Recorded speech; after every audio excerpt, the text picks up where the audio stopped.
It's right there, hidden behind an assortment of vibrant colors and corporate branding schemes. Look closer. Past the nearly 200 tons of handmade American steel.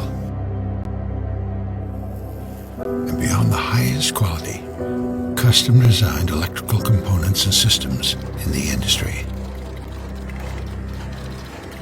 Deeper still, to the very core. That's where you'll find it. The heart of NRE. Heart is what makes us who we are.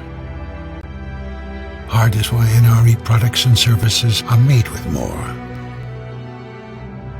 More precision, more grit, and more passion.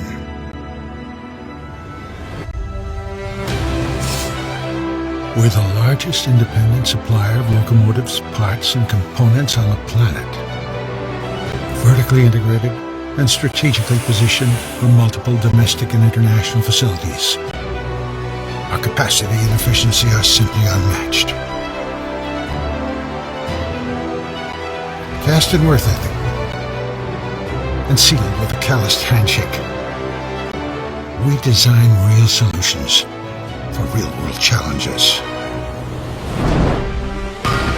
Whether we're leading the charge on clean emission solutions or integrating the latest performance-enhancing technology into virtually any locomotive platform, we quote to delivery and ship from stock to offer the most flexible and comprehensive work scope throughout our global reach.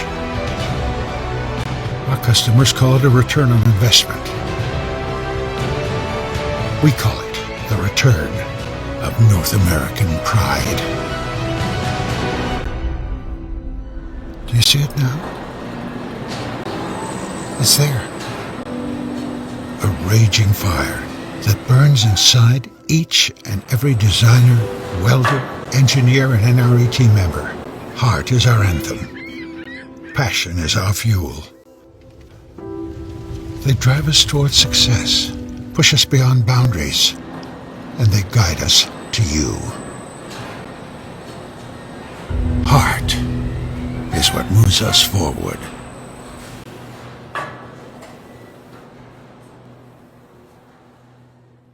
We're here at NRE and talking with Roberta here, and she's going to kind of show you what she does day in, day out at National Railway here in Mount Vernon as far as in our graphic department. She does all the decals and makes all the pre-mast stuff and everything for the locomotives for the painters. So we'll let her kind of run through what her job entails. Okay, right now I'm in a program called CorelDRAW, which is similar to Adobe Illustrator. This is where we use this mainly to design all of our decals and our graphics, and you can change color, sizes, and so forth in that. Once we get it developed in this program, we save it as a PDF, and then we have two different machines in here. We have a cutter and then we have a printer cutter. To do this particular graphic, it gets, like I said, saved as a PDF and then gets sent to the software that's attached to the printer, and then it gets printed out and or cut.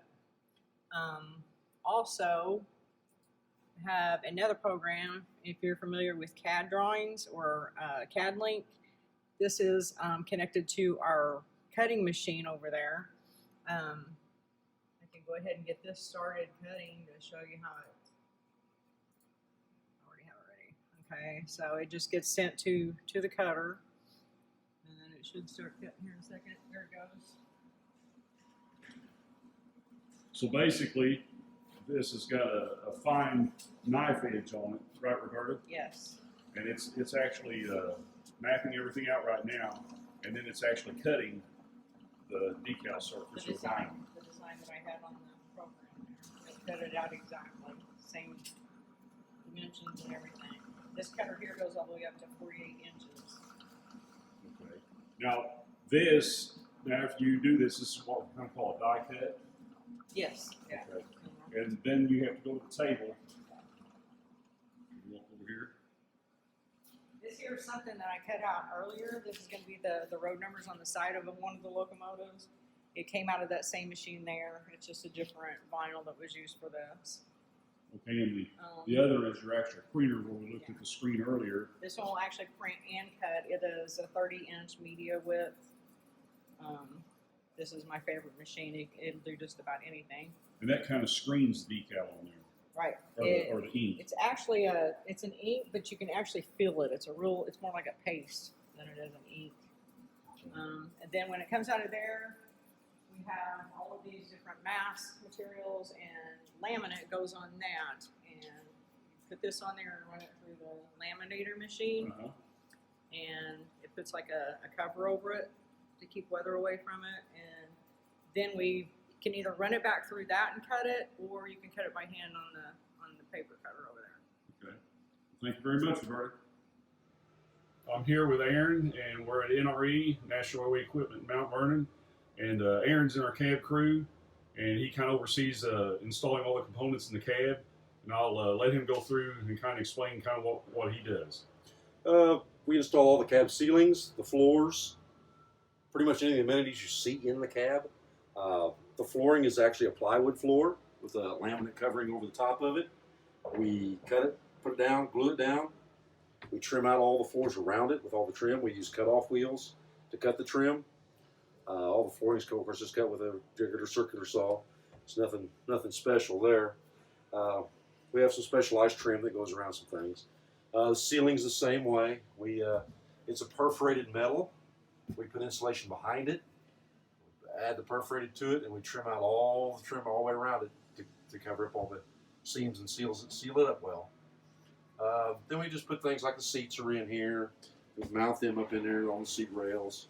The sun visors, the wiper motor systems we put in. Most of the stuff like the other stuff, the welders, they'll install most of the metal objects in here. The bathrooms we go into, we put the toilet in. It is welded down, and we have to tighten it down with the bolting it down. Now, Aaron, I see a lot of things I see pop rivets Yes, up here in the ceiling, so you use a pop rivet gun. We use a lot of pop rivets. We use stainless steel pop rivets with an air or pneumatic pop rivet gun, because you couldn't pop them with your hands if you wanted to. They're very stiff and tight, and they pull things nice and tight when you suck them up. We install all the windows and glass in these, put the rubber in, seal them up. There, you just cut the rubber with a knife, put the rubber in, and you zip it up, and that's what holds it in. Seals them up nice and tight. So like these windows, I mean, do you use any certain thing to pop that window in that rubber? Or? We have a zip-up tool that you stick in there, and then you have to, somebody comes, they get one guy on the inside, and he pushes the rubber out, and you pull the rubber to you, and it'll snap in. And then you got a zip-up tool. You can see it on the front ones. You can't see it from in here, but you just run around the edge of it, and it locks the rubber together. And that's what seals it up. Okay. So a lot of the skills you have to use basically is kind of in your carpentry A lot of area of carpentry work. skills. You have to know how to read a tape measure. Okay. And that's a big plus. Right. You'd be surprised how many people don't. But I mean, it's a lot of carpentry skills in here. How to measure, how to cut angles, how to make angles on certain things. Because this is a bent piece of metal. It's not just two pieces of metal put together. We used to make it in two pieces. Now we make it in one. It looks a lot cleaner, a lot nicer. Looks a little more professional. We install the air conditioners in these, which is it's a drop-in unit. It works really well. We plumb it in. We plumb all the drain lines into it, and all the way out the cab. Of course, the electricians hook up all the wiring and stuff like that. We don't really do that. That's on them. Okay. Uh, Well, I think this is a pretty nice job here. It looks. I know the customers really like the quality and stuff that we give them whenever they come look up their locomotives. And Aaron, we appreciate your time and thank you. you're welcome. We're here with Connor and Shane at National Railway Equipment, located in Mount Vernon, Illinois, and they're briefly going to tell us what they do on the initial startup of the locomotive and things they test and things they check. So we'll let them start. So after the locomotives are built, we get our hands on them and we get to check the input and output functions of everything. We meg and high pot to make sure Nothing's tied in where it shouldn't be. We eliminate the grounds before startup. We get to use the Enforce. The Enforce shows us the train lines, whether our inputs are high or low. We'll have faults, and from there we'll diagnose on how to fix the problems. One of the first things we do when we come out is we check the bearing temps, and I'll let Shane explain more on the bearing temps. Okay, so before you start, Shane, so basically you just have a laptop, and you'll have different programs you can also put in there to program what things you need to Right. on the electronic devices in the locomotive. Right. Okay, so after we do that and have all the software loaded, then we'll do an initial startup, and that's when once we do the startup, then Shane, you'll go and check bearing temps. Correct. When after initial startup, we check bearing temps. What we're looking for is your main and rod bearing temperatures. It will tell us whether we got tight main caps, or tight baskets on our rods. And we use an infrared thermometer. It just shoots a laser and it feeds back what the temperatures are, and we take that data and we can tell with years of experience, we can tell whether we got tight bearings or not, whether we can go on with the rest of our testing. In that testing, we've got several different mechanical gauges, also electrical gauges, all tied in to make sure everything on the electrical side is correct with a mechanical gauge. Out there on the unit, we test for oil pressure, water temperature, oil temperature. We go through and check our fans and make sure all our cooling system works. And in the long run, all we're out here doing is making sure it works properly before it goes out to our customers. So mainly you're doing like quality checks before you do the initial long run, so you know you're not going to damage anything on the engine. Correct. Okay. And along with that, after they do all this, then you'll do a track test where you hook locomotives to each other, Correct. and then you'll check the performance of how it pushes and pulls to each other locomotive. Correct. Okay.